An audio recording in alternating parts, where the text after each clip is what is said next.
Hello అండి, నమస్కారం. Welcome back to our channel. తక్కువ టైంలో ఎక్కువ టేస్టీగా ఒకసారి ఈ స్వీట్ ట్రై చేయండి. అందరికి తప్పకుండా నచ్చుతుంది. టేస్ట్ కూడా చాలా బాగుంటుంది. వీడియో నచ్చితే లైక్ చేయండి, కామెంట్ చేయండి. మన ఛానల్ ఫస్ట్ టైం చూస్తే సబ్స్క్రైబ్ చేసుకోండి. మీ ఫ్రెండ్స్ అండ్ ఫ్యామిలీకి షేర్ చేయండి. ఇది ఎలా చేసుకుందామో చూసేద్దాం రండి. దానికోసం ముందుగా స్టవ్ మీద ప్యాన్ పెట్టుకొని దీంట్లోకి ఒక స్పూన్ నెయ్యి వేసుకొని, నేను ఇక్కడ 4 జీడిపప్పులు తీసుకున్నాను. ఉన్నాయి అవే కాబట్టి ఇవి తీసుకొని ఇవి కొంచెం నేతిలో వేయించి వీటిని ఒకటి తీసి పక్కన పెట్టేసుకున్నాను. తర్వాత మిగతాది 1 కప్పు బొంబాయి రవ్వ తీసుకొని దీంట్లోకి వేసుకొని ఇది మంచిగా ఇలా నెయ్యిలో కలిసేటట్లు మంచిగా కలుపుకోవాలి. ఇది కలర్ మొత్తం చేంజ్ అయ్యి నెయ్యితో పాటు మొత్తం కలిసేలా కలుపుకోవాలి.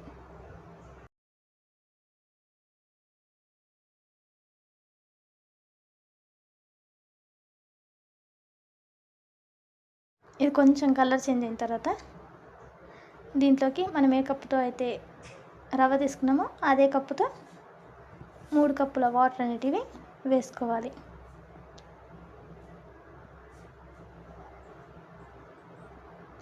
అయితే నేను పూర్తిగా 1 కప్పు వేసుకోలేదు కాబట్టి నేను 1/2 కప్పే రవ్వ వేసుకున్నాను కాబట్టి ఇక్కడ 2 కప్పుల సగానికి వాటర్ అనేటివి వేసుకుంటున్నాను.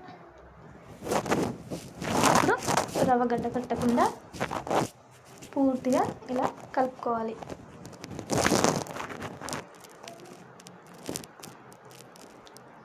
ఇలా కలిపేసుకొని ఒక 5 మినిట్స్ అట్లా వదిలేయాలి. అప్పుడు ఇది ఉడికి ఇలా దగ్గరికి వస్తుంది. మళ్ళీ ఒకసారి ఇలా కలిపేసుకొని ఇలా చిక్కబడ్డది కదా చూడండి. ఇలా కలుపుకొని దీంట్లోకి కొద్దిగా నేను ఇక్కడ ఫుడ్ కలర్ అనేది యాడ్ చేస్తున్నాను. ఫుడ్ కలర్ హెల్త్కి అంత మంచిది కానీ అప్పుడప్పుడు ఇలా ట్రై చేసుకుంటే పర్లేదు. ఈ కలర్ వేసుకొని కలర్ కోసం మాత్రమే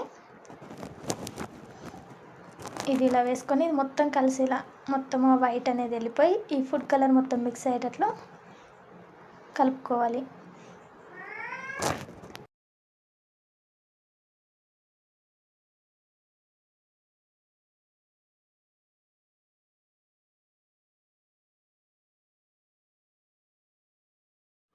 ఇది మొత్తం ఇలా పూర్తిగా మిక్స్ అయిపోయిన తర్వాత దీంట్లోకి మనము రవ్వ ఎంత తీసుకున్నామో అంత చక్కెర వేసుకొని కలుపుకోవాలి. ఇలా కలుపుకుంటుండగానే చక్కెర అనేది కరిగిపోతుంది. ఈ మిశ్రమం అనేది కొంచెం లూజ్గా అయిపోతుంది. ఇలా కలుపుకుంటూనే ఉండాలి. ఇలా కలిపేసుకొని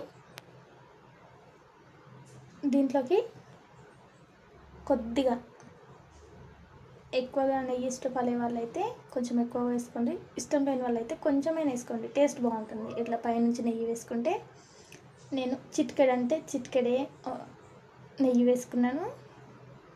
ఈ నెయ్యి వేసుకొని మళ్ళీ ఒకసారి ఇలా కలిసేటట్లు కలుపుకొని ఇలాచీ పౌడర్ అనేది యాడ్ చేసుకున్నాను. ఇక్కడ ఒక 2 ఇలాచీ ఈ గింజలు అనేటివి వేసుకుంటున్నాను. మళ్ళీ ఒకసారి ఇలా మొత్తం కలిసేటట్టు కలుపుకోవాలి. ఎప్పుడు ఒకేలా కాకుండా ఇలా డిఫరెంట్గా చేసుకుంటే బాగుంటుంది. దేవునికి నైవేద్యంగా కూడా పెట్టుకోవచ్చు.